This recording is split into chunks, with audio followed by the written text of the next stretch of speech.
So, ating next, tayo naman natin na ito, may customer ako, nag-gauge oil dito ngayon lang. So, pa-testing din daw. So, testingin natin, pagbigyan natin, kasi marami rin naman nagre-request niyan, uni oil. Sabi ko sa inyo, kung ano lang dumating na lang, issue lang natin, testingin natin. Pero, cut off na po tayo, hanggang ngayon lang tayo magte-testing. Tapos na po tayo sa testingan kasi, hanggang doon na lang ang kaya natin. Bukas, wala na. Sa masusunod na araw na siguro, focus naman tayo sa ibang bagay. No? So, testingin muna natin to. Last oil na testingin ko. New spot. Clear. Color. Clear.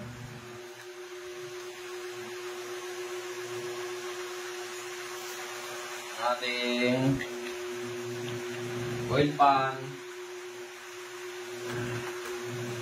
Ito yung natira niya kanina. Andiyan pa siya sa labas eh. Gusto lang niya matinig.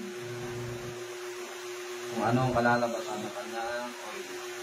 Guni oil. Ito na lang mo. Testingin natin. Kabit ko na to. Ito na yung oil mo. Ano ka? Change oil mo lang yun. Nakabanga ka. Ano mo naman, di ba? Hindi, iba na yung karga dun. Ha? Iba na yung nakakita. Iba na. Ito yung pinagpalitan mo. Oo, ano yung palitan mo? Okay. So, testing natin. Breaking. 1, 2, 3, 4, 5. Okay.